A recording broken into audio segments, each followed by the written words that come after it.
Joanna aba yicaranye na mama we muri salo, maze Joanna agahita abwira mama we ati mbonye message y'amafaranga avuye kuri wowe. Mama we ati yego, nayo nkoherereje uzakoresha wiyitaho muri iyi weekend. Naho Joanna ati aya ngaya se mama, aya mafaranga urabona yamarira iki? Utu dufaranga ni duke cyane, ibihumbi 200. Urabona hari ikintu byamfasha koko muri weekend? Ntabwo rwose aya mafaranga yagira icyo amfasha, kuko nta nubwo yagura n'imisatsi yanjye gusa. Naho rero mama we atari ko mwana wanjye, wagiye unshimira maze ukanyurwa n'ibyo nguhaye, ko ari ibyo nyine mba mbashije kubona. Uzi yuko se hari n'abana bamara weekend yose batabonye icyo kurya? Naho rero Joanna atari ko hari n'abandi bamara weekend yose basohokeye mu bihugu byo hanze, bagiye kuruhuka bari kurya isi. Ubwo rero urumva yuko abantu bose batareshya. Ndashaka amafaranga ahagije rwose, kuko ntabwo nagushimira kuri utu dufaranga. Naho rero mama yahise amubwira ati mwana wanjye nta mpamvu yo kubabara, nta kibazo ndaje ndakongeraho ibihumbi 300. Joanna yahise amubwira ati ntiwumva ahubwo noneho urakoze cyane. Bakiri rero kuganira, Viviane yahise aza kubategurira ibyo kurya bya mu gitondo, akibishyira ku meza ati muryoherwe. Joanna yahise atangira kumutuka atari kwa mukobwa we nta kinyabupfura ugira, uzi ko wagira ngo ntabwo warezwe? Ntabwo ubona ko ndi kuvugana na mama wanjye, wowe urifata nawe ukavuga? Viviane ati mumbabarire rwose mabuja, mumbabarire ntabwo bizongera. Naho mama we ati musaba imbabazi upfukamye, urifata ukubaha umwana wanjye, nta soni ufite? Nyamara Viviane uyu nguyu ndetse na Joanna bari abana bari mu kigero kimwe, ariko byari ngombwa yuko Viviane amwita mabuja. Ikindi kandi uyu Viviane yari uwo mu muryango w'inshuti ya ba mama wa Joanna, ariko nyine kubera ko ababyeyi be batari bakiriho, bari baramwakiriye iwabo maze bamuhindura nk'umukozi wabo. Bamukoreshaga imirimo y'agahato ndetse rwose bakamukubita, bakamusuzugura, bamukoreraga ibintu byose bishoboka. Mama rero wa Joanna yahise amubwira ati mva, pfukama imbere y'umwana wanjye musaba imbabazi, ntukamwubahuke bigeze aho ngaho. Mu gihe rero yarakibitekerezaho, mama we yahise amukurura amatwi maze amupfukamisha ku ngufu kugira ngo asabe imbabazi. Bamara gufata ibya mu gitondo rero, maze Joanna agahita yigira live kwiganirira nyine n'inshuti ze. Naho rero Viviane we bari mu kazi ko mu rugo, ari guhungura, ari gukoropa, ari gukora ibintu byose. Uyu mukobwa rero akiva live ahita ajya kureba mama we yiruka, amusanga mu cyumba ati mama, ntabwo wakumva ibintu nyine bibaye? Uzi yuko se Fabrice ampamagaye akambwira yuko nyuma y'iminsi 2 gusa azaba yagarutse hano mu gihugu, ngo aje nyine kugira ngo tubashe gutegura ubukwe bwacu. Ndumva nishimye. Yanabivugaga ari kubyina, ubona ko ibyishimo ari byose. Mama we rero yahise amuhobera ati mwana wanjye uri umunyamugisha, ubundi ibintu byose byaje kuri wowe. Reba nawe ukuntu uri mwiza, noneho kandi n'ukuntu wahuye n'umusore mwiza w'umukire, mbese uri umunyamugisha bikabije. Joanna ati mama, nanjye rwose ndi umukobwa w'umunyamugisha ndabizi. Noneho tekereza nimara kubana na Fabrice, ni njyewe mukobwa uzaba ubayeho neza muri kino gihugu cyose. Ibyishimo rero byari byose. Joanna yahise abwira mama we ati hanyuma rero ubwo ngubwo nyine ugomba kuntiza Viviane, maze tukajya nyine kwa Fabrice tukajya kuhategura kugira ngo azasange hameze neza. Uriya mukobwa agomba kugenda akajya kuhahungura amavumbi no kuhategura no kuhakora amasuku nyine, kuko hamaze igihe nta muntu uhaba. Mama we ati cyane, hari akandi kazi se ashinzwe, ejo mu gitondo ahubwo muzabyuke mugenda, ubundi nyine muhatunganye neza, kubera ko ntabwo ugomba kunsebya. Joanna rero yahise asubira mu cyumba cye, naho mama we yahise asanga nanone Viviane mu gikoni, maze amubwira yuko ejo mu gitondo agomba kuzinduka kugira ngo aherekeze umukobwa we ajye kumukorera amasuku, bitegura nyine umukwe we. Viviane rero yaramubwiye ati nta kibazo, uyu mukobwa yari umukobwa wubaha cyane, ucisha make, kandi rwose uzi nyine gukora icyo agomba gukora. Viviane rero yaragiye maze akora amasuku ahantu hose, haragiye hasa neza, harahumura. Yarongeye rero maze arataha ashoje nyine gukora aya masuku yose. Naho rero Fabrice we yaraje, akigera mu rugo yabonye hasa neza, abona ibintu byose byahindutse, abona hari isuku, harahumuraga. Yahobereye rero Joanna maze aramubwira ati mukunzi, ni ukuri nari ngukumbuye cyane, ariko noneho ukuntu hano hasa ntabwo bisanzwe, urabona ukuntu nyine bigaragara ko rwose hari umuntu w'igitsina gore, ndishimye cyane, gusa ndanabigukundira, urabizi ukuntu nyine nkunda kuba ahantu hasa neza, noneho ukuntu wanyakiriye biratangaje, ariko nawe nyine wabaye mwiza cyane, icyo nzi cyo rwose uri marayika wanjye, ndagukunda. Ubwo yabivugaga amuhobera, amusomagura mu gahanga, ku matama, yari amwishimiye cyane. Joanna ati nanjye nari ngukumbuye sheri, nari ngukumbuye cyane kandi nyine nagombaga kukwitegura. Baricaye rero baraganira, bari bakumburanye birumvikana, urukundo rwari rwose. Hanyuma mu masaha y'umugoroba Joanna yabwiye Fabrice ati ariko mukunzi, akazi ka hano ni kenshi, dore n'ubu rwose ndumva umugongo uri kundya kubera akazi kose nakoze. Naho rero Fabrice ati biragaragara mukunzi.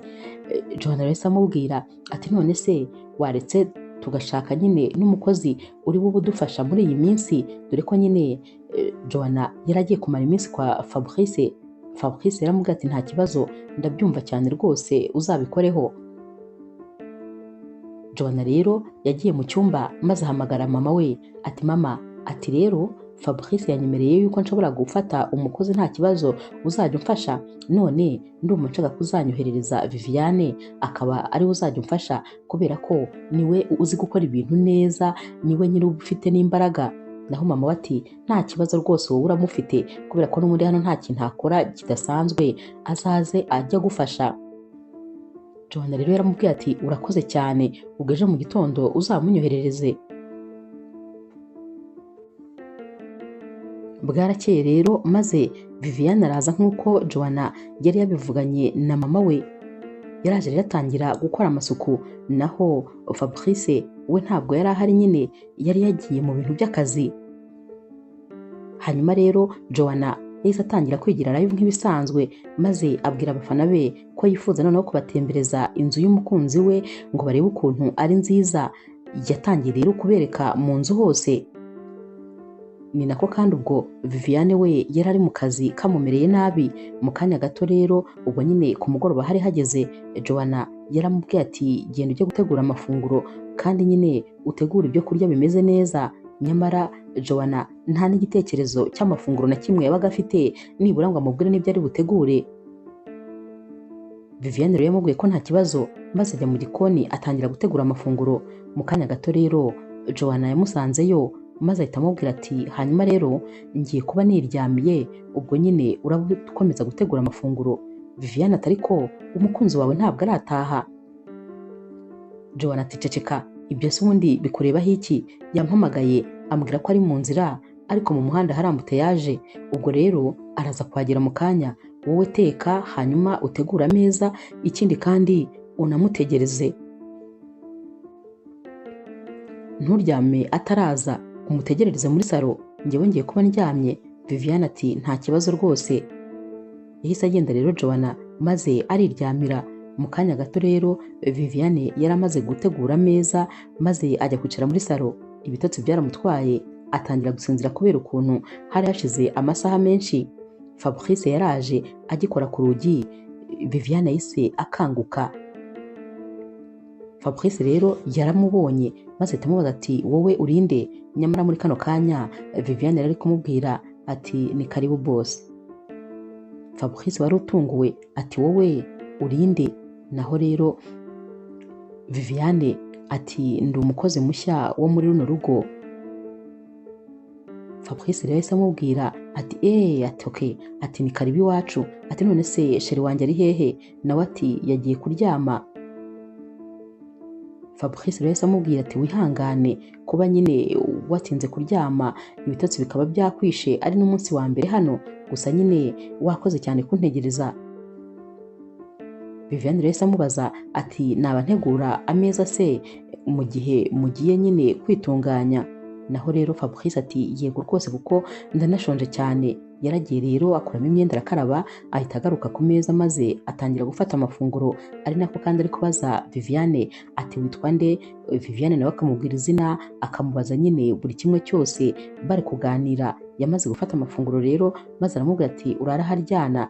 Viviane yahise ajya mu buriri kuryama, naho rero Fabrice nawe nyine yagiye kuruhuka dore ko bwari bunije cyane. Umunsi wakurikiye rero aba ari mu masaha y'umugoroba, Joanna aba yibereye mu gikoni ari kwinywera akawayini. Ahamagara rero Viviane maze ntiyumve, akamuhamagara ubwa kabiri. Viviane yaraje maze Joanna ahita amubwira ati ariko wowe ushimishwa no kumva nsarara ndi kuguhamagara? Yahise amukubise urushyi rwiza rwose ruremereye. Nyamara Fabrice yari ari inyuma nawe ari kwinjira hano mu gikoni.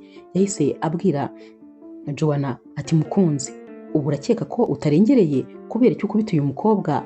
Naho rero Joanna ati uyu mukobwa antesha umutwe, aba yatumye muhamagara inshuro nyinshi cyane, sinzi impamvu aba ashaka kunsaza. Naho Fabrice ati uko byagenda kose ntabwo rwose ari ngombwa kumukubita, kubera ko nubwo ari umukozi wawe ariko ni umuntu, ugomba kumwubaha, nta mpamvu yo kumukubita rwose, ni umuntu mukuru. Joanna rero yahise amubwira ati ibyo tubyihorere, ahubwo mbwira waruje kureba iki mu gikoni?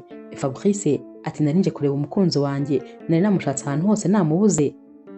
Joanna ati nari nebereye hano ndi kwifatira akarahure. Naho Fabrice aturifata maze ukaza kwenjoyinga tutari kumwe. Yari ari kubivuga nyine anaseka, ariko atambuka afata akarahure ke anasomaho. Maze Joanna atusomyeho rimwe ukamara. Batangiye gukina nyine twa dukino twabo tw'urukundo, ariko nyine Fabrice abwira Joanna ati nari ngukumbuye, ntabwo rwose ari njye narose nongera kukubona, reba igihe cyose cyari gishize tutabonana, gusa nyine wabaye mwiza kurenza uko nagusize. Joanna aba ari guseka ati ariko nawe uri imbogari, noneho byariyongereye, sinzi ibintu rwose waryaga hariya muri kiriya gihugu wari urimo. Undi munsi rero Fabrice aba ari gutaha maze yagera mu nzira akabona Viviane, haba ari ku zuba ryinshi cyane. Uyu mukobwa kandi aba afite ibintu biremereye mu ntoki, aba avuye guhaha, biba bigaragara ko rwose yakoze urugendo rurerure. Fabrice yarahagaze maze aramuhamagara ati ngwino nkugeze mu rugo. Naho rero Viviane ati ndagenda n'amaguru. Fabrice yaramubwiye ati hoya, ntabwo nagusiga ku nzira, ngwino rwose ngutware. Yakomeje no kwensista maze Viviane ajya mu modoka. Fabrice yaramubwiye ati wakoze urugendo rurerure n'amaguru biragaragara, kubera iki utaba wateze? Naho rero Viviane ati ntacyo biba bitwaye, byose nyine biba ari akazi kanjye, kandi kugenda n'amaguru nta kibazo, narabimenyereye. Naho Fabrice ati ariko izuba ryakwishe, dore uri kugenda ubira n'ibyunzwe, biragaragara ko rwose wanananiwe. Viviane ati hoya rwose nta kibazo. Fabrice rero yaramubwiye ati gusa nyine felicitation rwose kuko ukora akazi kawe neza, uri umukozi w'indashyikirwa. Ni ukuri njyewe rwose ibintu ukora biranezeza, ukuntu mba mbona mu rugo hameze, ukuntu uba wateguye buri kimwe cyose, uri umukozi mwiza cyane.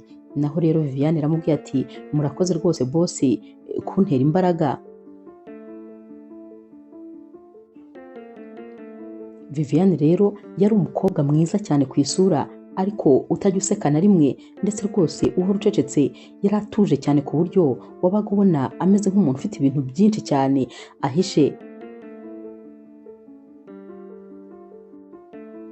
Undi munsi rero Viviane ari mu kazi, yagiye kumva yumva telefone irasonnye. Yararebye maze asanga ni muganga umuhamagaye. Uyu muganga rero yakoreraga ku bitaro byari birwariyeho umuvandimwe we wari umaze igihe kinini cyane arwaye, dore ko yari afite ikibazo cya kanseri, kandi nyamara ntabwo yari ari kuvurwa neza kubera ko nta mafaranga yari afite. Uyu munsi rero muganga yari kumubwira ati nyamara uri gutuma rwose bigenda birushaho gukomera, kubera ko bizagira aho bibe rwose nta garuriro bigifite, nyamara ubu ngubu twakabaye tumukorera operation maze bikaba byagenda neza. Viviane yaramubwiye ati muganga ntabwo norohewe, ariko munyihanganire gatoya kuko rwose ndahangayitse, kandi ayo mafaranga ndi kuyashaka. Muganga rero wari ufite akazi kenshi, yahise rwose anakupa uyu mukobwa. Akimara gukupa, Viviane yatangiye kwibaza ati nderekeza hese, ubu se nemere njye kwihambira nyine imbere ya mama wa Joanna ndebe ko hari icyo yamfasha? nta kindi gisubizo rwose nabona kubera ko ndumva noneho ibibazo biri kugenda bindenga. Umuvandimwe wanjye aramutse abuze ubuzima ntabwo nazigera mbyibabarira, dore ko ari wo muryango wonyine nsigaranye. Viviane rero yahise ahindura imyenda maze ahita yerekeza kwa mama wa Joanna. Yagezeyo maze ahita amubwira ati mubyeyi, ndakwinginze rwose mbabarira umfashe kubera ko mfite ibibazo byinshi, umuvandimwe wanjye ararembye cyane, nkeneye amafaranga yo kugira ngo bakomeze kumwitaho kandi amafaranga yose nari mfite yewe yamaze kunshirana. Naho rero mama wa Joanna ati urumva se ibyo uri kumbwira bindeba? Ntabwo bindeba rwose habe na gatoya, nashaka azanapfire mu bitaro ntacyo bimbwiye, ntabwo rwose nshobora kuguha amafaranga, urandeba se ukabona nayaguha kubera ko nakugiriye impuhwe nkaguhemba? Uri kumva nyine ariyo mpamvu ugomba kunsuzugura ukambwira ibyo wishakiye byose? Viviane ati ni ukuri ndakwinginze, nimushaka mumpeho nyine icya kabiri ku mushahara wanjye nibura mbe ndebye ko nyine muganga yaba amwitaho. Naho rero mama wa Joanna ati ndakubwiye ngo mva imbere, niba ushaka amafaranga aho ababyeyi bawe bari urahazi, genda ubasange mu gituro aho bari maze uyabasabe. Njyewe rwose ntuzongere kunzanaho iyo mikino, ntuzongere kuntetaho, njyewe ntabwo nakubyaye. Viviane rero yatangiye kurira birumvikana, ariko kandi anakomeza kwinginga mama wa Joanna, ariko yari ari kumubwira amagambo mabi cyane. Muri kano kanya rero Joanna na Fabrice bahise binjira baje gusura mama wabo. Bakinjira rero Joanna nyine yahise abwira mama we ati uyu mukobwa ari gukora iki hano n'ukuntu twamushatse tukamubura. Naho rero mama we atitekereza ko ngo abaje kunsaba amafaranga, uyu mukobwa ariko iyo arebye abona njyewe ndi banke, nagenda ahubwo natuva imbere nimuza nyine tube twiganirira. Naho rero Joanna yahise abwira Viviane atumva sohoka hano, gira vuba ihute ujye mu kazi kawe kandi sinongere kukubona mu maso yanjye. Fabrice rero yari yumiwe ukuntu uyu mukobwa bose baba bamubwira nabi, kuko nyine yarabibonaga neza ukuntu Joanna yamufataga, noneho yarabonye nuko na mama wamufata. Yibajije ikintu uyu mukobwa yaba yarabakoreye maze rwose kiramuyobera. Baricaye rero maze nyine batangira kuganira, gusa Fabrice wabonaga umutima we uri kure. Hanyuma rero mu gutaha bicaye mu modoka, Fabrice yabajije Joanna ati ariko sheri, mbabarira umbwire ni ikihe kibazo kiri hagati yawe na mama wawe ndetse na Viviane? Naho rero Joanna ati umva ibyo ngibyo ni inkuru ndende ntabasha kukubwira ngo irangire, ariko byihorere reka tubyirengagize, reka twitahire sheri. Baratashye nyine, ariko ni ukuri wabonaga rwose Fabrice ibi bintu byamubabaje, ukuntu uyu mukobwa bose baba bari kumuhererekanya, umwe akubita undi akubita, bamutuka bamucyurira bamubwira ibintu umuntu uwo ari we wese atakwifuza kubwirwa.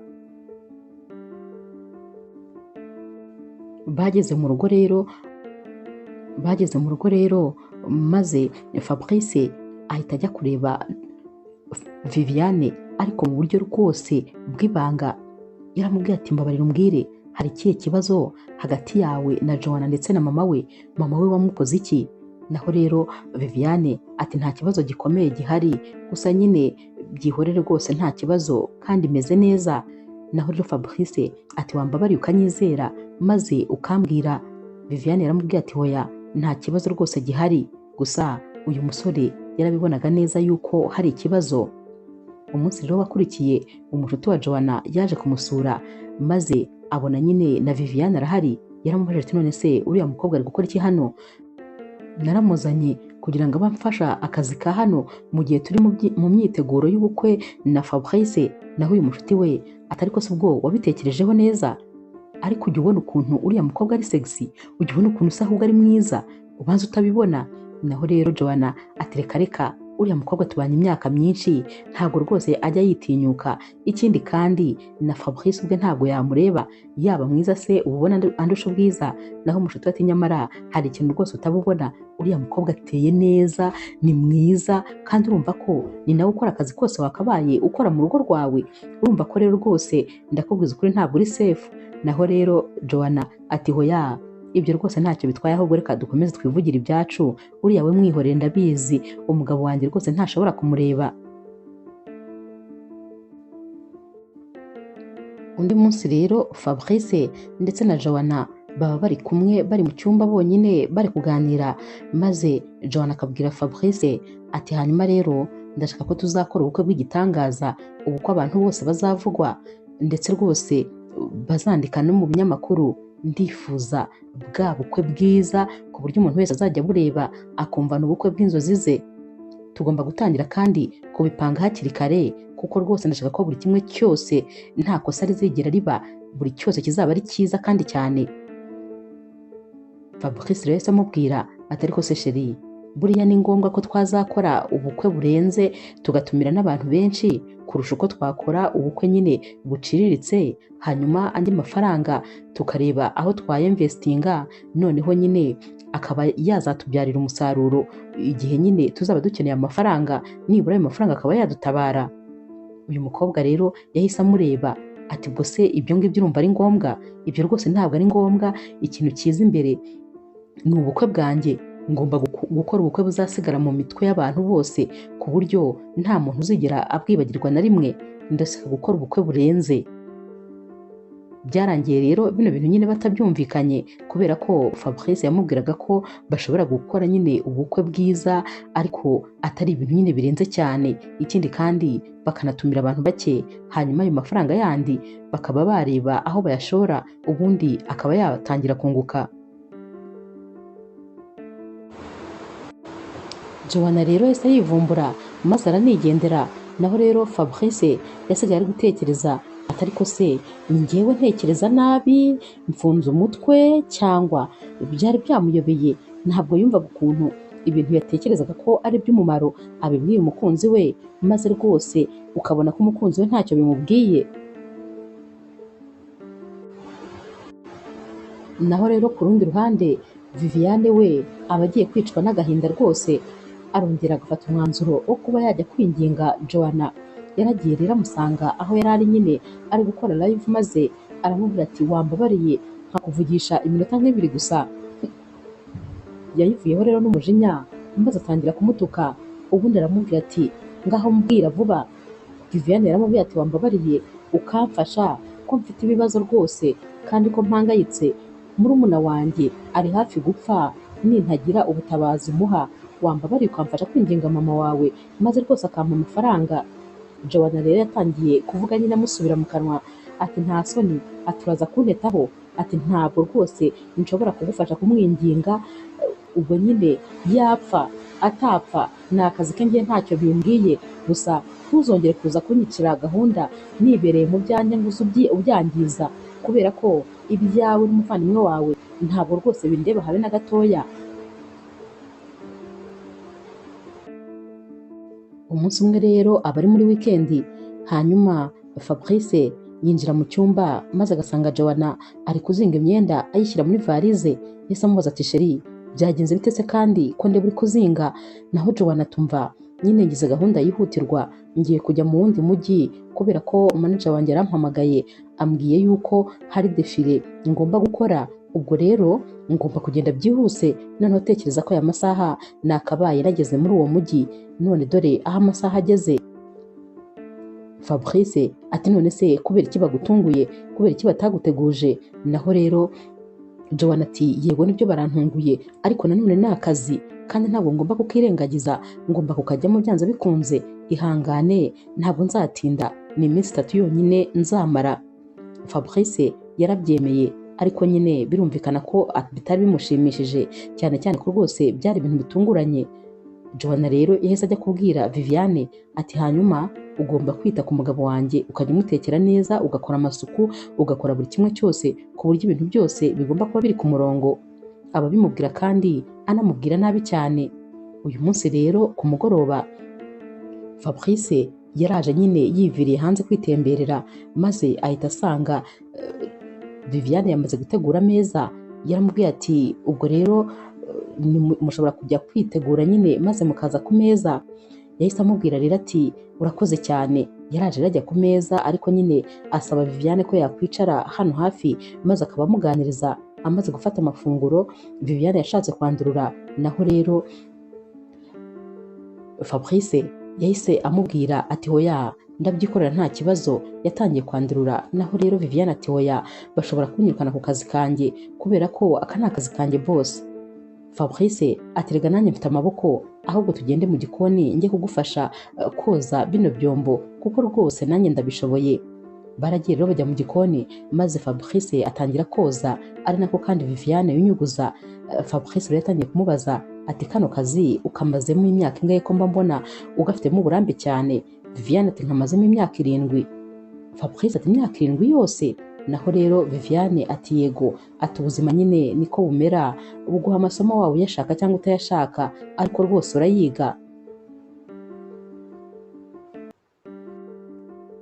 Habura umunsi umwe rero kugira ngo Joanna agaruke, Viviane yararwaye maze araremba, yaheze mu buriri. Naho rero Fabrice yibajije impamvu atari kumubona, maze aza kumukomangira mu cyumba. Yaraje asanga Viviane yarembye neza neza, nyamara Viviane akimukubita amaso yarwanye no kubyuka ngo kugira ngo ajye kumutegurira ibya mu gitondo. Naho rero Fabrice yamubwiye ati hoya rwose ryama uruhuke, ahubwo nyine reka njye kugutegurira amafunguro. None se kubera ko utigeze umbwira ko warwaye, ko nakabaye nagiye no kugushakira imiti kare? Naho Viviane ati hoya ntabwo mba nshaka kubagora rwose. Fabrice rero yaramubwiye hoya rwose ntabwo ari ukungora, kubera ko ngufata nka mushiki wanjye, ubwo rero nta kintu ntagukorera igihe cyose noneho utameze neza. Yahise rero agenda ajya mu gikoni ategura amafunguro maze arayamuzanira. Nyamara Viviane yari afite ubwoba bwinshi, yibazaga niba Joanna azabimenya uko azabifata. Yumvaga noneho azamwica neza neza, kubera ko Joanna yakundaga gukubita cyane Viviane ibintu byose yavugishaga iki. Umunsi wakurikiye rero Fabrice yarazindutse maze nyine akora amasuku inzu yose, yoza ibyombo, arahanagura, akora buri kimwe, ubundi ategura n'ibya mu gitondo. Yahise rero ajya kubyutsa Viviane kugira ngo azafate amafunguro. Viviane yaraje afata amafunguro, ariko yari yatangiye no kuzana akabaraga kuko nyine bari bamuhaye imiti. Yabwiye rero Fabrice ati nukuri boss, mwakoze cyane kunkorera akazi mu mwanya wanjye, kubera ko inzu yose irasa neza, harahumura neza, ahantu hose harakeye, mwanyitayeho, noneho rwose amafunguro mwateguye nayo ameze neza cyane, mwakoze cyane. Naho rero Fabrice ati hoya ni inshingano zanjye, wowe rwose uri mushiki wanjye. Bicaye rero bari gufata amafunguro, Fabrice yahise amubaza ati ariko nakubaza akantu? Naho rero Viviane ati nta kibazo. Fabrice yifuje kumubaza cya kibazo yabajije na Joanna, kubera ko yatekerezaga ko ahari ashobora kuba ari ubangamira umukunzi we. Yahise amubwira ati ikibazo nagira ngo nkubaze, nk'ubu ngubu uramutse ufite ubukwe imbere yawe, ariko kandi ukaba hari n'indi mishinga utekereza gushoramo amafaranga, ari ugukora ubukwe buhenze cyangwa se ari ugukora ubukwe nyine buciriritse, noneho ukaba wagabanyaho kuri ayo mafaranga amwe ukayashora mu bintu runaka bizunguka, ari nkawe, ubwo bukwe buramutse ari ubwawe wahitamo iki? Viviane rero umukobwa uzi ubwenge cyane yahise abwira nyine Fabrice ataramutse ari nkanjye, ati birumvikana rwose nta nubwo bigoranye kubitekerezaho, njye nahitamo gukora ubukwe buciriritse, hanyuma ayo mafaranga nkayashora mu bintu byunguka, kubera ko n'ubundi mu gihe kizaza birashoboka yuko maze kubona amafaranga y'inyungu menshi dushobora noneho gukora nk'ikirori cya anniversaire, noneho tugakora ikirori kinini, bwa bukwe twifuzaga nyine tukabukoramo icyo kirori, ariko nyine twaramaze kunguka kandi dufite na business ikomeza kutwungukira, kubera ko buriya ikirori cy'ubukwe ni ikirori kiba umunsi umwe gusa. Icyo kirori rero ntabwo rwose ukwiriye kukigereranya n'ahantu washora amafaranga maze bikajya bikubyarira inyungu buri kwezi cyangwa se buri mwaka. Njyewe rwose ntanabitekerejeho kenshi, nahitamo gushora ayo mafaranga kunguka aho kugira ngo nyashore mu bukwe, kuko nta nyungu mba nzabona. Uyu musore rero wari uri kumutegereza cyane yaramubwiye ati none se nk'ubu uramutse ufite nka miliyoni 50 wazishora mu ki? Ni nk'uwuhe mushinga watekereza bwa mbere? Viviane rero amubwira ati miliyoni 50, hari imishinga myinshi cyane nahise ntekereza. Ati uwa mbere nshobora gutekereza nko gukora depo y'amarangi n'amasima, abantu bahora bubaka kandi ibyo bintu barabikeneye. Ikindi cya kabiri nshobora gutekereza gucuruza amagaze, abantu bose bateka kuri gaze, nta muntu n'umwe utayikeneye. Ikindi nshobora no gutekereza kujya ngura ibibanza nkongera nkabigurisha, ibyo bintu byose byampa amafaranga kandi atari ukuvuga ngo ni mu gihe kirekire. Uyu musore wari uri kumureba mu maso yahise amubwira ati mbega umukobwa uzi ubwenge, tekereza ko ibyo bintu byose uvuze nta na kimwe nari narigeze ntekereza, kandi nyamara mpise numva ko byose ari igitekerezo cyiza. Kano kanya ukibivuga mpise numva yuko muri ibyo bintu byose uvuze ngomba gukuramo umushinga wo gukora, kuko rwose sinigeze mbitekereza, ariko nanone mpise numva rwose ari imishinga myiza cyane. Urakoze kuba umpaye igitekerezo, ahubwo nyine ngomba kuzakwishyura kuko rwose icyo gitekerezo ni igitekerezo gikomeye.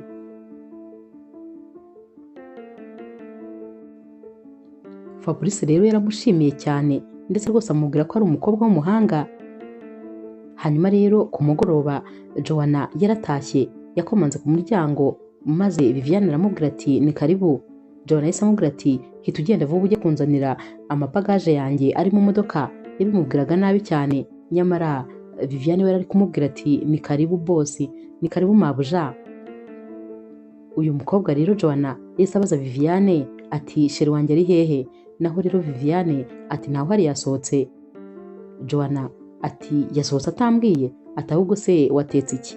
Naho rero Viviane ati sheri wawe nyine yatetse, yari ari kumubwira ibyo yatetse, ati gusa uramutse hari n'ikindi ushaka nagikora nta kibazo.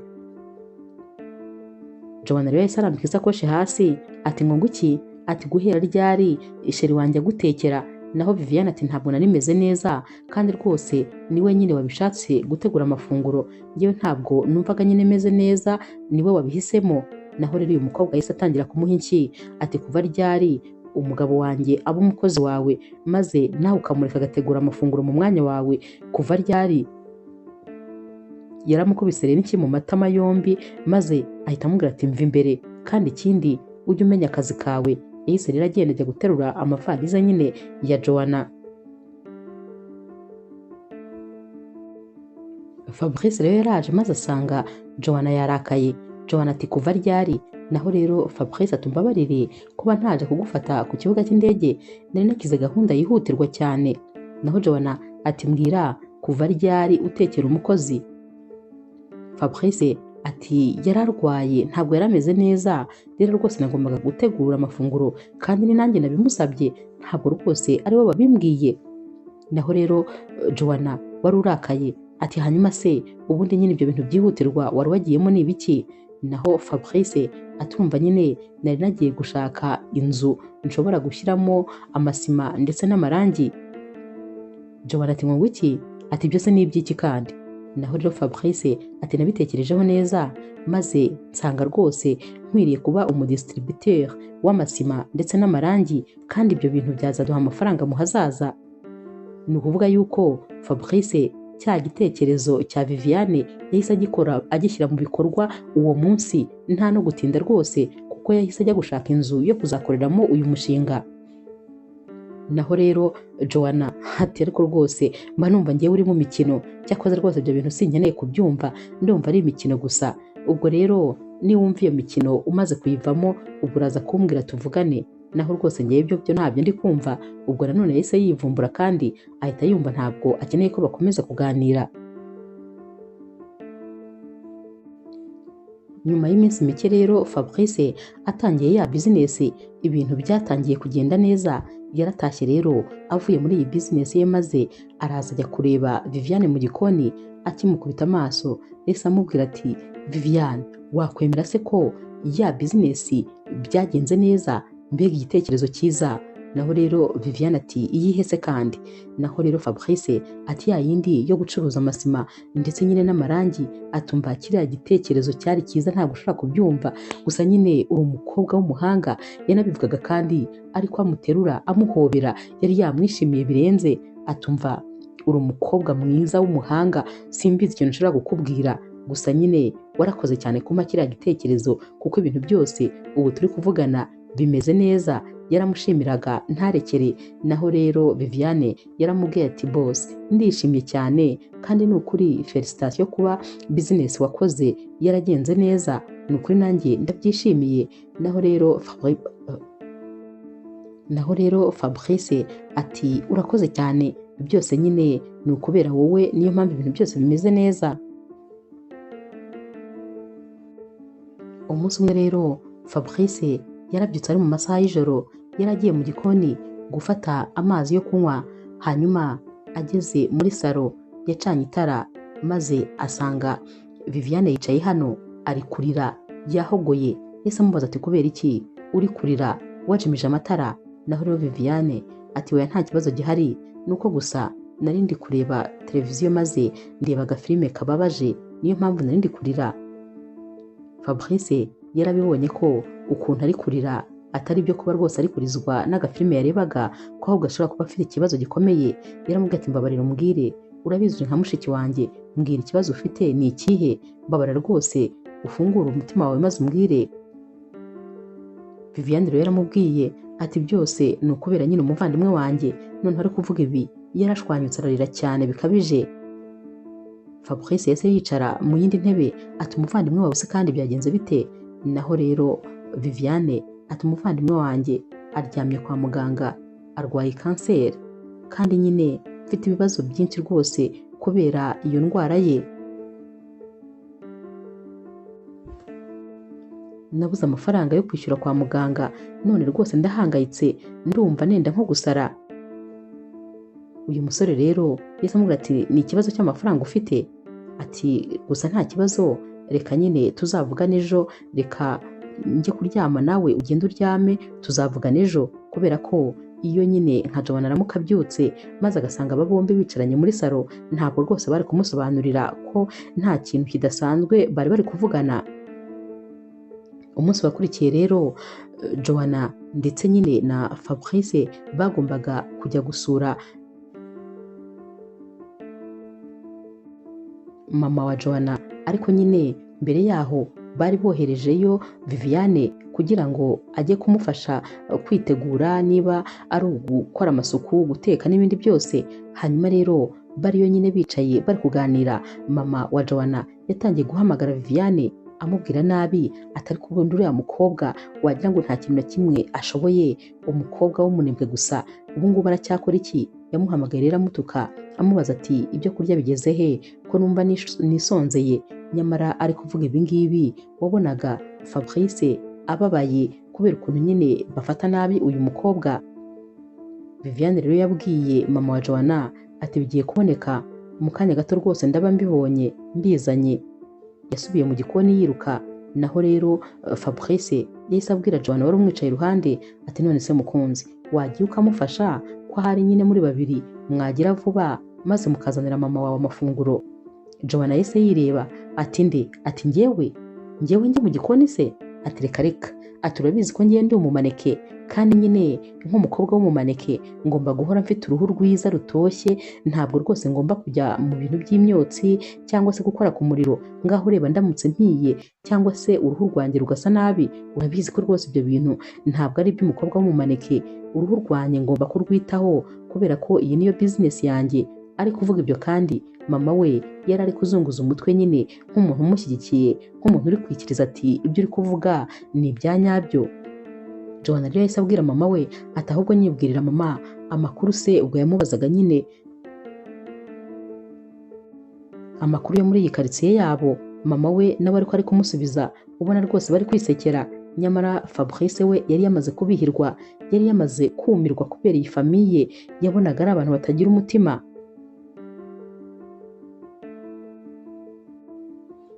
Uyu munsi rero ku mugoroba Fabrice yabwiye nyine Viviane ati ndifuza rwose kuvugana nawe. Baragiye rero bajya ahantu hiherereye, maze aramubwira ati mbabarira umbwire, ndashaka kumenya ubundi uriya muryango mupfa iki? Uyu munsi rwose ugomba kumbwira buri kimwe cyose, kuko biriya bintu ntabwo bisanzwe. Ikindi kandi ndashaka kumenya kubera iki buri gihe iyo ugiye ku isoko ugenda n'ibirenge, ukaza utwaye ibintu biremereye, nta n'umuntu ushobora kugutwaza. Ibyo byose ndashaka kubimenya. Ese nta tike uba ufite? Biba bimeze bite? Naho rero Viviane yahise amubwira ati ibyerekeranye rero no kugenda ku zuba no gutwara ibintu biremereye nuko rwose ariko mba mbishaka.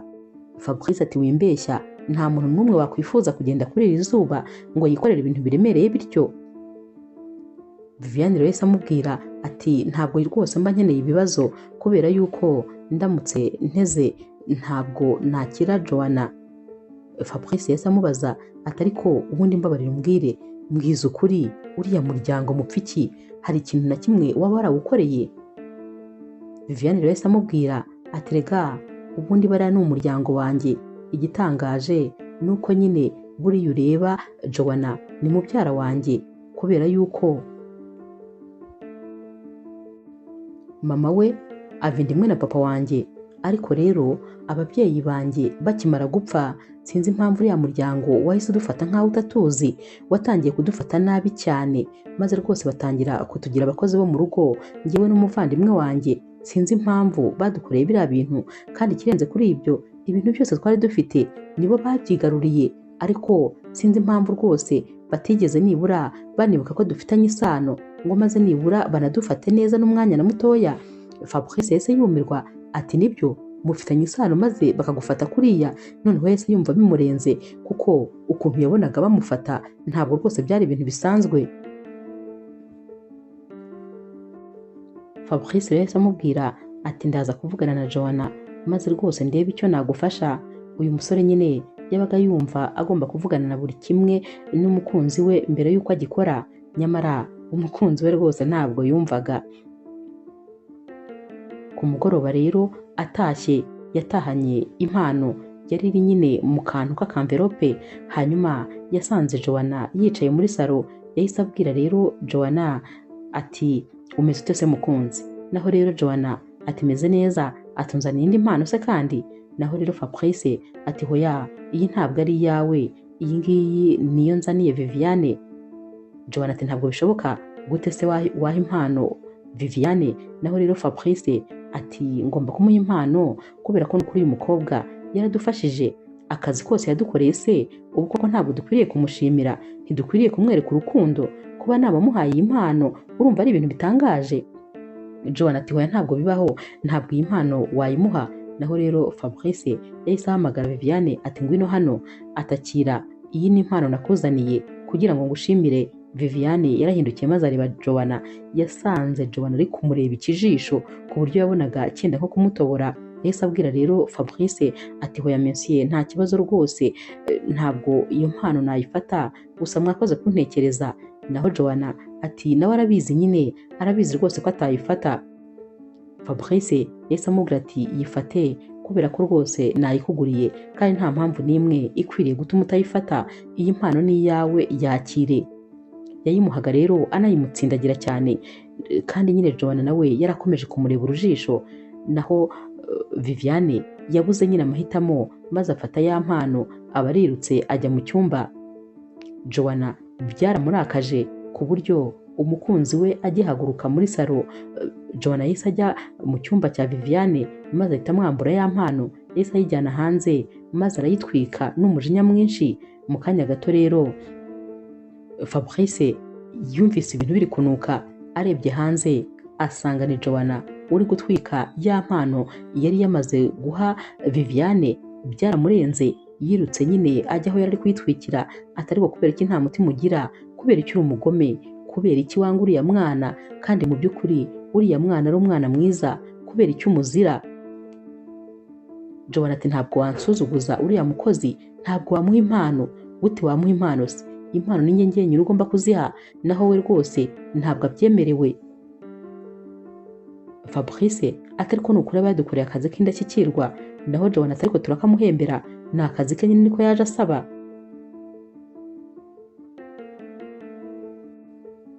Joanna rero yahise afata telefone maze ahamagara mama we amubwira ibintu byose bibaye hano. Mama we rero yahise ahamagaza Viviane ngo aze amubwire.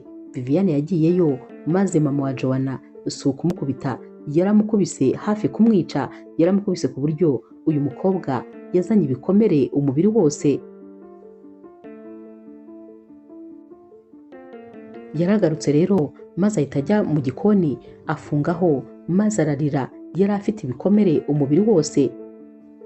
Sinzi ukuntu rero Fabrice wari wamushatse yamubuze yongeye kumva n'ubundi umuntu ari kuririra mu gikoni. Yarakomanze maze asaba uyu mukobwa ko yamufungurira. Viviane rero yarafunguye maze Fabrice yinjiye yarumirwa.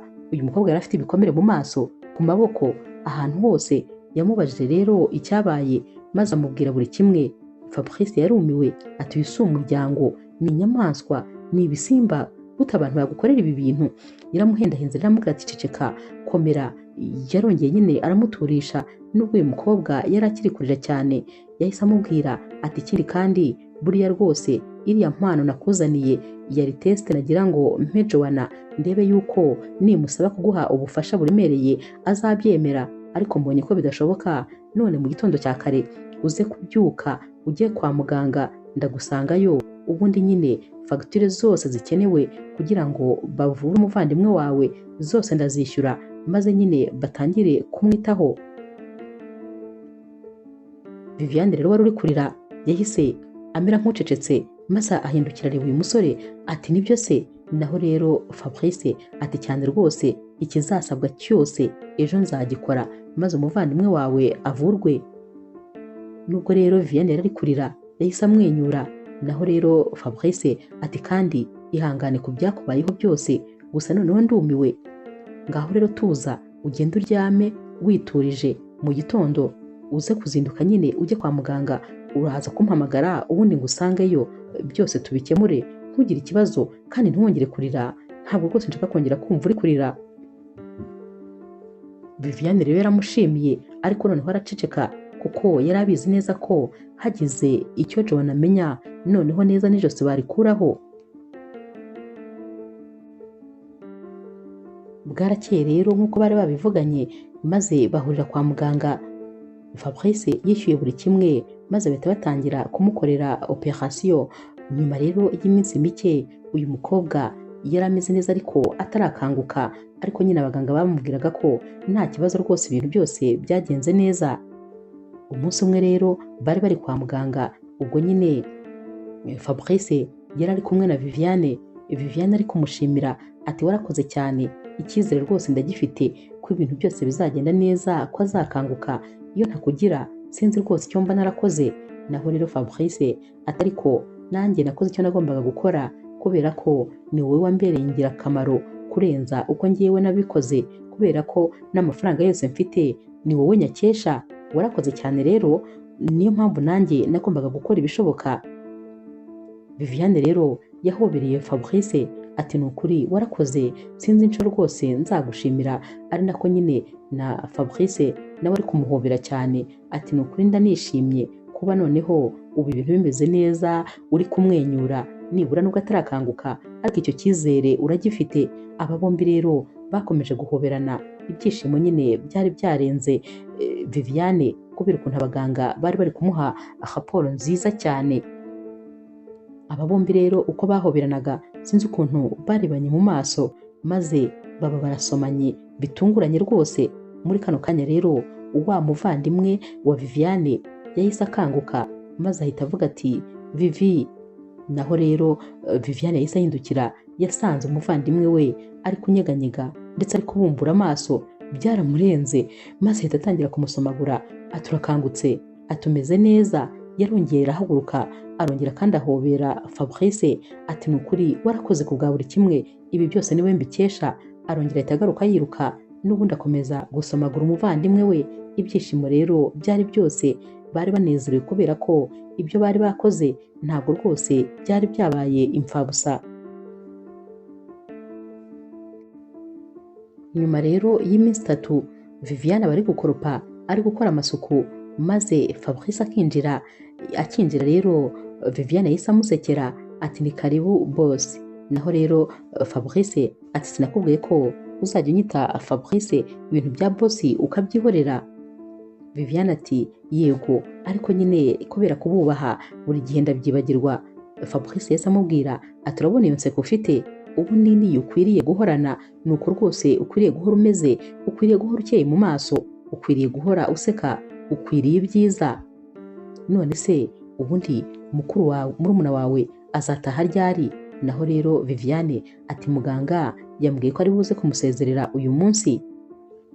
Fabrice yahise amubwira ati hanyuma ntabwo nshaka yuko Joanna na mama we bari bumenye yuko yavuye kwa muganga cyangwa se ko yakize. Nta makuru namwe bagomba kumenya. Hanyuma rero ndashaka ko yaba wowe na murumuna wawe muzaba mugiye mu nzu ya papa wanjye, iri ahantu rwose nta muntu n'umwe uhazi muri ba Joanna. Mwaba mugiyeyo rero mukaba mubayeyo umwanya nyine nkiri gutekereza uko nabigenza kugira ngo mubone aho kuba hanyaho, ikindi kandi uzakomeze uceceke.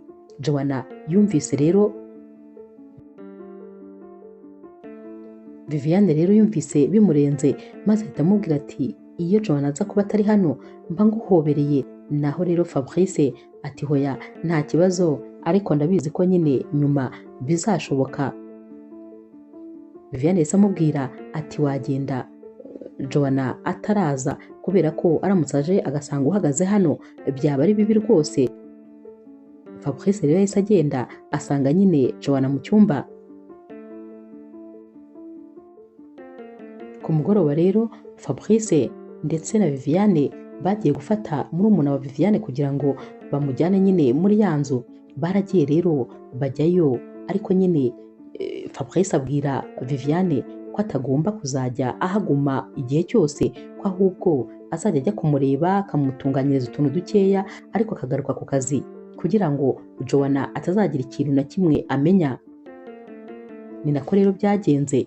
Gusa iminsi yagiye ikurikira, Joanna yagiye abona yuko rwose uyu mugabo we bisa nkaho yita cyane kuri Viviane. Yaragiye abibwira mama we, naho mama we ati gusa uriya mukobwa nagaruka hano tuzabonana, ariko nanone kuba rwose yaramuguriye impano nabyo ntabwo ari ibintu byavuga yuko bashobora kuba bari kumwe. Ibyo rwose ntabwo ukwiye kubitekereza. Ikindi kandi ubukwe bwawe buri mu byumweru 2 gusa, hanyuma se uwo musore uri gutegura ubukwe urumva yaba atagukunda? Aragukunda rwose, reka kubishidikanyaho. Nyamara Joanna yari atangiye guhangayika mu buryo bugaragara, dore ko nyine yagiye kureba n'undi mushuti we w'umumaneke nawe bakoraga nyine akazi kamwe, maze akamubwira ibi bintu byose. Uyu mumaneke yaramubwiye ati rero njyewe nakugira inama guhera kera, narakubwiye ngo gerageza witegure nyine kuba umugore mu rugo, kuko uko kuntu umeze ntabwo rwose umeze nk'umuntu uzaba umugore. Urabona nanjye ndi umumaneke mugenzi wawe, urabizi nubwo ntari umukire nkawe, ariko urabizi neza ko dukora akazi kamwe. Nyamara njyewe mfite urugo, mfite umugabo, mfite umwana, kandi abo bose mbitaho. Njyewe mbasha kwita ku rugo rwanjye kuko nta n'umukozi ngira, kandi ibyo byose ntabwo binyangiza, kubera ko n'ubundi ujya ubibona ko bakunda kumbwira ko mba nsa neza. Nyamara mba nakoze ibyo byose, nakoze inshingano zanjye nk'umugore mu rugo rwanjye, noneho nkanakora n'inshingano zo ku kazi, byose ndabifatanya. Wowe kubera iki bikunanira? Utangiye guterwa ubwoba n'uriya mukozi. Uzi impamvu se? Ni ukubera yuko uriya mukozi akora inshingano zawe zose. Niba ushaka rero gukura uriya mukozi mu buzima bwawe, ngaho nyine mwirukane ave mu rugo rwawe, ubundi nawe utangire ujye ukora akazi kose yakoraga. Utegura amafunguro, ukore amasuku, ukore buri kimwe nyine wite ku mugabo wawe, kubera ko uriya mukobwa niwe wita ku mugabo wawe mu mwanya wawe. Hanyuma se ubundi utarenganyije umugabo wawe ni ikibundi cyamubuza kumureba? Ikindi kandi narabikubwiye, uriya mukobwa ni mwiza, ateye neza, ni umwana mwiza, noneho byongeye ukuntu nyine aba yakoze buri kimwe cyose, ari we wakoze amasuku, ari we wateguye amafunguro ameze neza. None se ubundi wowe uramutse uri umugabo, si we wahitamo mu by'ukuri? Niwe mugore kukurusha. Uyu mukobwa rero yatangiye kumubwira ati mbabarira nawe uwingerekaho noneho amakosa yose, ndabyumva nyine narakosheje, ariko se nanone uyu mubiri wanjye koko urabona ari uwo kujya kumbabura? Uyu mushuti we yahise amubwira ati naho rero biri gupfira, nudafata inshingano nta na rimwe umugabo wawe azakubona nkaho rwose ari wowe ukwiriye kuba umugore we. Nutareba neza ahubwo n'ubukwe bwawe rwose buzapfa. Joanna rero yarahagurutse n'ubwoba bwinshi, ariko yageze mu rugo yamaze gufata umwanzuro kare, dore ko nyine yahise agenda maze abwira Viviane ati zinga buri kimwe cyawe maze ugende, ntabwo nkigukeneye nk'umukozi wa hano, ndashaka undi ugusimbura, wowe genda maze ujye kwa mama. Akiri kumubwira ibi ngibi rero, ndetse Viviane akiri gufata igikapu, Fabrice yahise aza maze nyine aramubaza ati ibi ndeba ni ibiki? Kubera iki mbona Viviane yazinze? Naho rero Joanna ati sinkimukeneye hano, nta serivisi ze nkikeneye, nagenda ajye kwa mama, nzashaka undi umusimbura. Fabrice yahise amubwira ati hanyuma se ibyo twigeze tubivuganaho? Ntabwo agomba kuva hano, ngewe nta wundi mukozi nkeneye, nta mpamvu n'imwe izatuma ava hano, nahagume kereka niba atagishaka gukora, ariko niba bishaka nagume hano, nta mpamvu yo kumwirukana, niwe wenyine nshaka kandi namaze gufata umwanzuro. Uyu mukobwa rero Joanna yaritotombye, ariko Fabrice ahita amubwira ati byarangiye, umwanzuro nawufashe, ubwo niba wawurengaho urawurengaho ariko njyewe namaze kuwufata. Fabrice rero akimara kugenda, uyu mukobwa Joanna yaraje ashaka noneho gufata mu ijosi Viviane, ati nta soni gute agushyigikira, nsohokera mu rugo gira vuba. Viviane yaramubwiye ati rwose n'ubundi nanjye nari mbirambiwe, urabona igihe mwahereye munkubita, urabona igihe mwahereye muntoteza, wagira ngo ibyo mwiratana ngo muri abakire ntabwo ari imitungo y'ababyeyi banjye.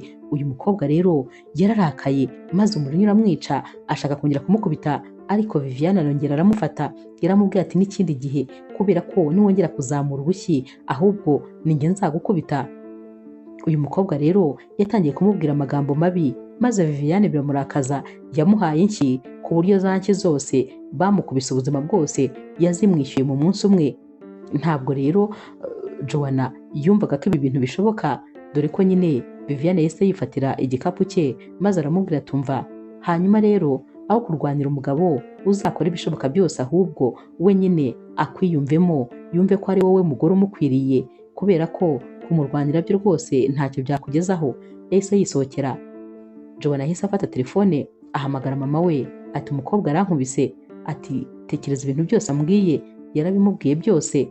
Nyamara mama nyine wa Joanna yari abizi neza ko Viviane agiye kujya iwabo, kubera ko naho hari n'imyenda ye, hari n'ibintu yagombaga gufata. Yaragiye rero, akigerayo mama wa Joanna yahise amufata, atumva urifata ukankubitira umwana, nta soni ufite, noneho kuva ukoze ibi ngibi, noneho wa murumuna wawe azapfira kwa muganga ahaborere, kuko nta n'igiceri cy'icumi nzaguha, nta nubwo tuzongera kuguhemba ukundi. Viviane rero yarasetse maze ahita amubwira ati yo, ati birababaje cyane, kubera ko ibyo uri gutekereza ntabwo uri Imana, ntabwo ibintu byose biri munsi y'ibirenge byawe, kandi ntabwo ari wowe ufata ibyemezo byo ku buzima bw'abantu. Ndashaka kukubwira ko ibyo ari byo byose atari wowe rwose utanga igeno kuri twebwe. Ikindi kandi ayo mafaranga uzayihorere, ndabizi ko Imana izashaka ukundi bigenza, amafaranga yawe uzayagumane.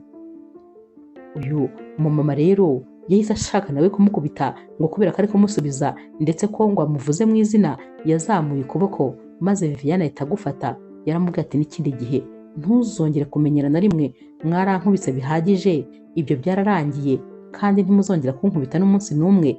Yahise rero anigendera, maze uyu mumama asigara yumiwe, ati ntabwo bishoboka, uyu mukobwa se ni wa wundi cyangwa ntabwo ari we?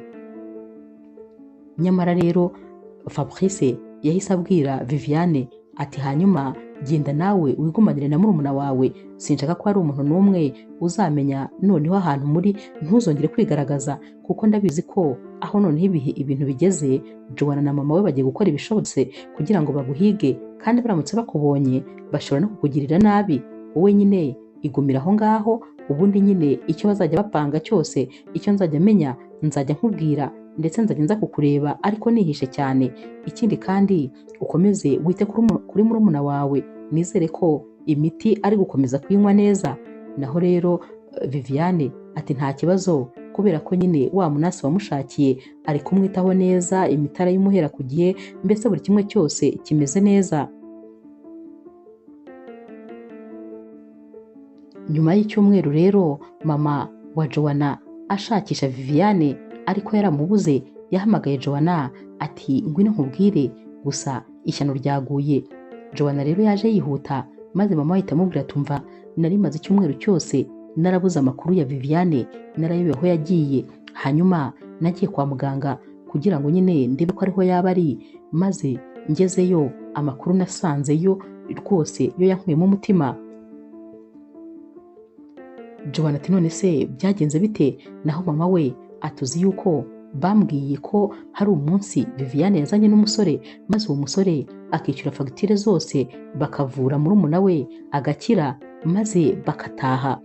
Ubwo rero nahise ntekereza ko byanze bikunze uwabikoze nta wundi ari Fabrice. Joanna cyumva ibi yahise abwira mama ati buretse gatoya, reka mbanze rwose njye kugira icyo nikorera, kubera ko ndumva noneho ibi bintu bindenze. Yahise asohoka yiruka, maze ahita ajya kureba Fabrice. Yahise amubwira ati mbwira ukuntu wagiye kwishyura fagitire ya murumuna wa Viviane.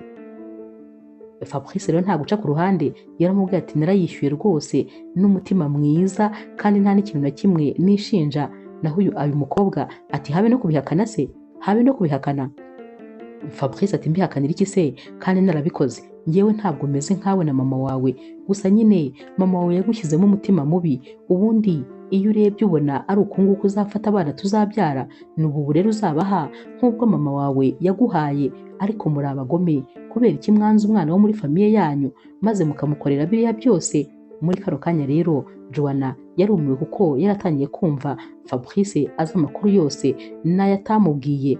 Naho rero Joanna ati gute wankora ibi bintu, ni gute wakora ibi bintu? Naho Fabrice ati ibyo nakoze nagombaga kubikora, ngewe ntabwo mfite umutima w'inyamaswa nk'uwanyu.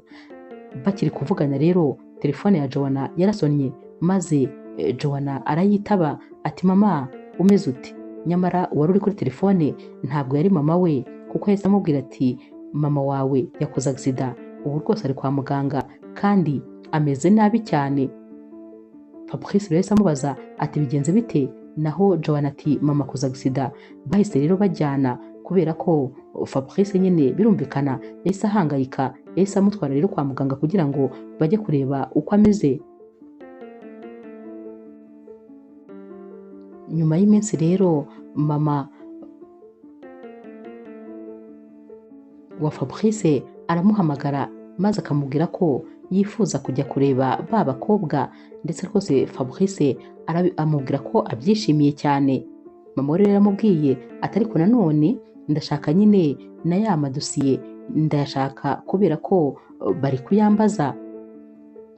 Fabrice rero amubwira ati nta kibazo narayabitse, ahubwo reka nze nyashake maze nyafotore nyakoherereze. Ikindi kandi bari abakobwa uzabakunda ndabizi, ni abana beza, gusa nyine mama wa Joanna we rwose aracyarwaye, turi gukora ibishoboka byose ngo turebe ko yamera neza, gusa nyine turi kumwitaho. Uyu musore yari umwana mwiza cyane ku buryo atashoboraga kugutererana igihe uri mu bibazo. Yagiye rero gushaka amadosiye nyine mama we yari ari kumubaza, kuko yari abizi neza yuko yayabitse.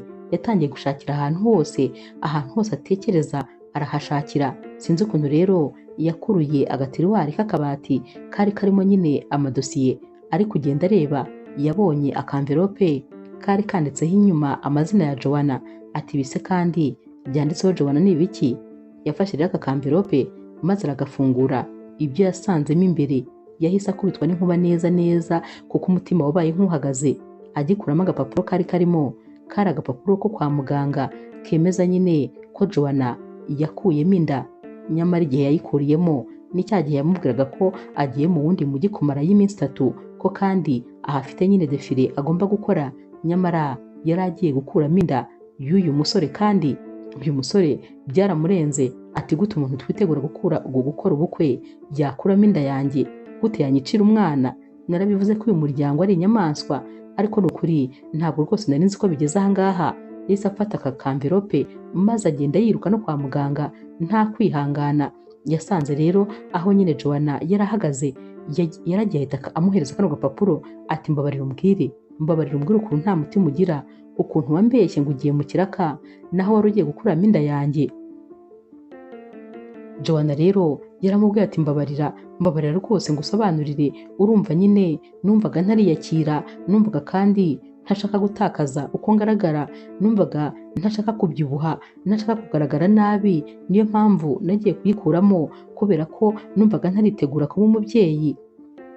Naho rero Fabrice ati niba wari utaritegura kuba umubyeyi, nta nubwo uzigera uba we, nta nubwo uzigera witegura, kubera ko niba nyine waraje iwanjye ukahamara iriya minsi, kandi nyamara ibyo umugabo n'umugore bakora ari byo dukora, ariko ukarenga ugakuramo inda, uri igisimba, uri inyamaswa. Ntabwo rwose nshobora kumva ukuntu wankoze ibi bintu. Cyakoze ndababaye, yari yababaye, byo byari byamurenze. Uyu mukobwa yakomeje kumusaba imbabazi. Naho rero Fabrice ati sinshaka kuzongera kukubona ukundi, wowe n'umuryango wawe. Nta muntu wo mu muryango wawe nshaka no kuzongera kumva izina rye, kubera ko muri abantu babi, muri abagome. Yahise asohoka kwa muganga, ariko kandi ahita abwira uyu mukobwa ko atifuza kuzongera kumubona na rimwe ndetse ko ibintu bye byose agiye kubizinga akabimuzanira. Ni nako yabigenje, yaragiye azinga buri kimwe cyose maze nyine arakimuzanira.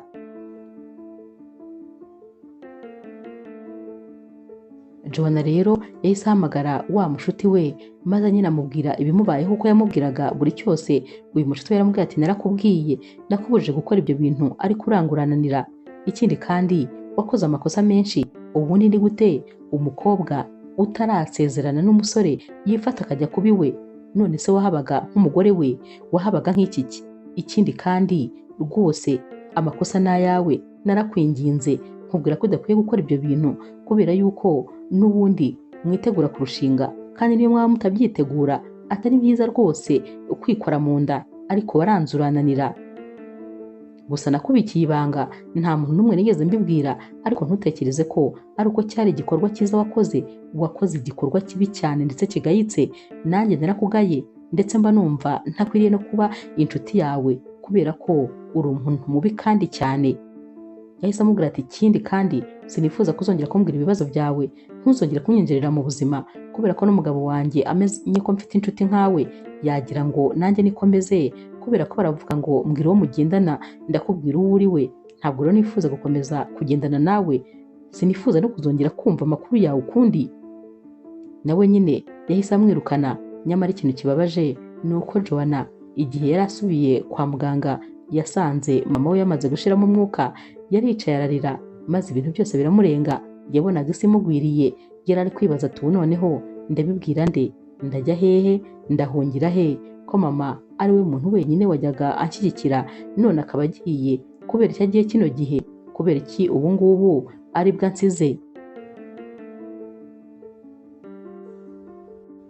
Iminsi yakurikiye rero Fabrice yakomeje kwita cyane rwose kuri Viviane na murumuna we. Umunsi umwe rero bari bicaye bari gusangira, maze Fabrice ahita abwira Viviane atumva ni wowe muntu wa mbere uzi guteka, uzi gukora amasuku, uzi gukora buri kimwe. Viviane aseka ati ibyo bintu mbwiye ubihagazeho? Naho Fabrice ati cyane rwose. Viviane atuzi n'ikindi, ngiye guhamagara mabukwe maze mbimubwire. Fabrice rero yahise amubwira ati nubwo yanyica bwose, nubwo yampeza umwuka, ariko nanone nakomeza nkabitsimbararaho ko ari wowe muntu wa mbere uzi guteka. Viviane ati oya pe, ntabwo mabukwe namurusha kubera yuko numvise ibyo kurya bye maze ndumirwa. Uriya mubyeyi azi gutegura, ariko rwose cyakoze niwe wakubyaye kubera ko nawe ni ukuri uzi ibintu byinshi, yagutoje nyine ikinyabupfura. Naho rero Fabrice yahise amubwira ati cyane rwose, ati mama wanjye ni umuntu mwiza kandi ndamukunda, ariko nyine nawe ndagukunda urabyumva, kandi umugore wanjye ubundi aza mbere y'ibintu byose. Gusa ndagukunda cyane, noneho nyine nkunda buri kimwe kikwerekeye. Nkunda ukuntu uri umugore utuje, uzi ubwenge, uzi gutekereza. Ikindi kandi nkunda ukuntu ucishije bugufi, nkunda ukuntu nyine uzi gukora ibintu by'umumaro kandi ku gihe cyabyo. Mbese uri umugore uzi gufata inshingano. Fabrice rero yakomeje amubwira ati kubera iki watinze kuza mu buzima bwanjye?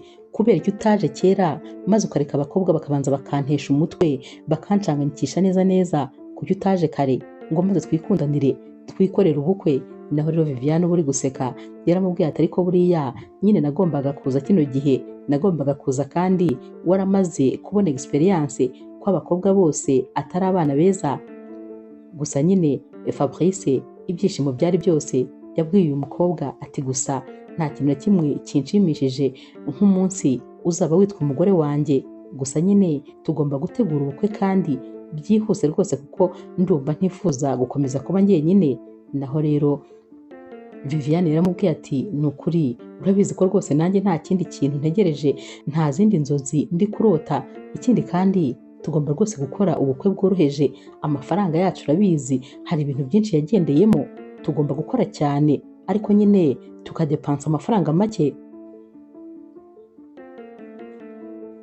Fabrice ati ntiwumva ahubwo? Ati narabikubwiye, sinzi impamvu wambwiye ngo uri uwo mu muryango wo kwa Joanna kuko nta hantu muhuriye. Sinzi impamvu uba umbwira ngo amaraso yanyu namwe, nta hantu na hamwe rwose muhuriye, muratandukanye cyane. Uriya mukobwa yari uwo kumva nyine akwiriye kwishimisha gusa, ibyo kumubwira gukora bizinesi, iby'ibyunguka, ibyo gufata inshingano ntabwo rwose yabikozwaga. Ariko nagize Imana maze rwose ndamukira, cyakoze nsabiye rwose umugabo uzamushaka. Ni ukuri warakoze kuza mu buzima bwanjye maze ugatuma uriya mukobwa mucikaho, kuko ukuntu namukundaga numvaga nyine ari we mukobwa mwiza ubaho. Naho rero Viviane yahise amubaza ati ariko ubundi mwamenyanye mute?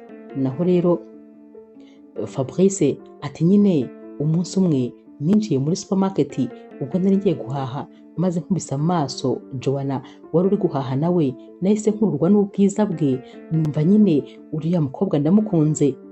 Namusabye nimero maze dutangira gukundana.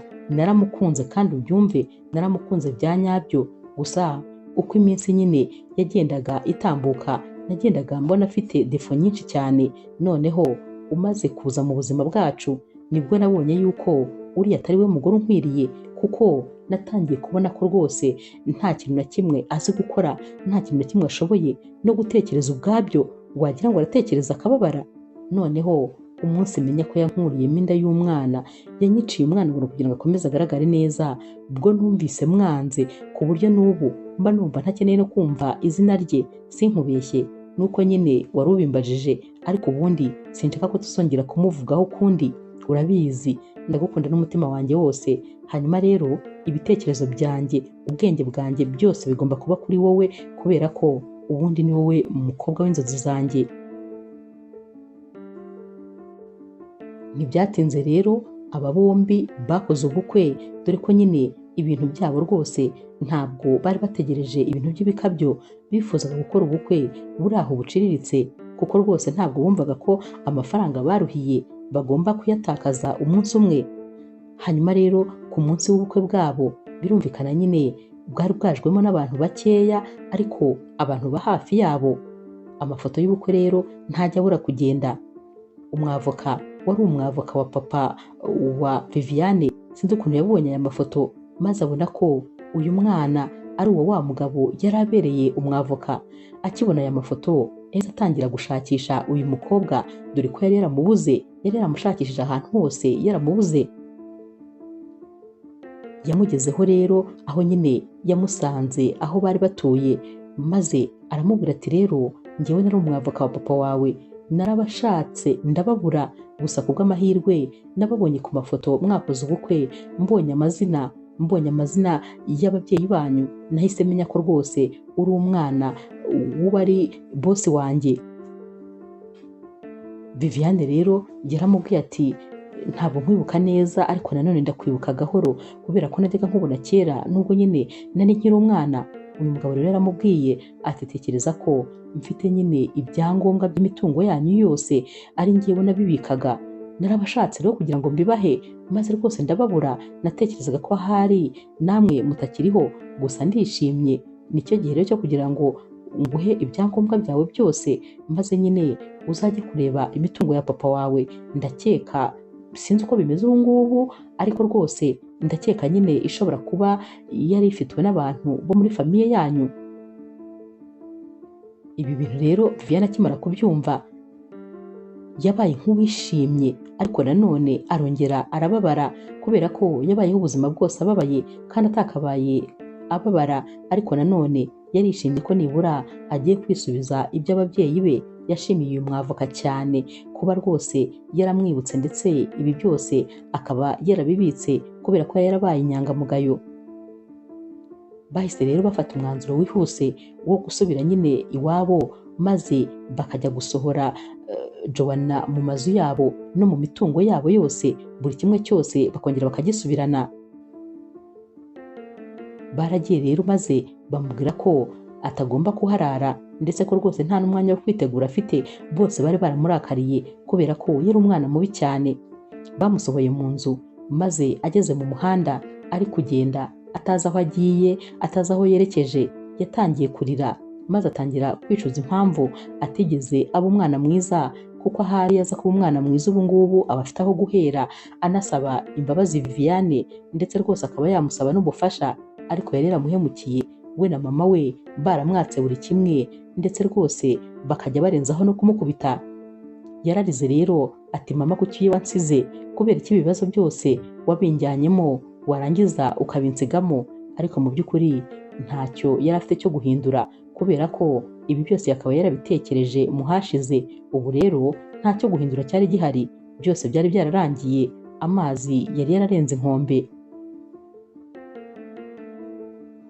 Ku rundi ruhande rero Viviane ndetse na murumuna we baba bimereye neza, bibereye mu byishimo kubera ko Fabrice aba bafashe neza cyane, ndetse nyine Fabrice aba yarabwiye Viviane ko ari ugomba kujya nyine gukora muri ya kampani yatangaga amasima ndetse n'amarangi, kubera ko iki gitekerezo cyari n'igitekerezo cye. Yaramubwiye ati ndabizi neza ko noneho uzajya unabikora ubikora neza kundusha. Umunsi umwe rero ari mu masaha y'igitondo bari gufata ka cyayi nyine kugira ngo bajye mu kazi, Viviane yabwiye umugabo we ati sheri, gusa hari ikintu nshaka kukubwira. Naho rero Fabrice ati mbwira mukunzi, urabizi ko amatwi yanjye abiri abereyeho kukumva. Viviane rero yamuhereje akamverope, naho rero uyu musore yagafashe afite ubwoba ati nibiki se, kandi yarebye muri ka kamverope maze asanga nyine harimo ibisubizo byo kwa muganga byavugaga yuko Viviane atwite. Uyu musore yahise asimbuka maze abaramuteruye, yarishimye byaramurenze ati urakoze cyane, iyi niyo mpano iruta izindi umpaye, ndetse rwose iri niryo jambo ryiza numvise mu buzima.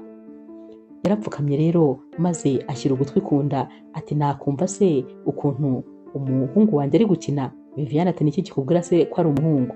Naho rero Fabrice atumva nuko aribyo niyumvisemo, ariko nta kibazo, yaba umukobwa yaba umuhungu bose n'abana, kandi uwo tuzabyara uwo ari we wese nzamukunda. Aba bombi rero barahoberanye, ibyishimo byari byose.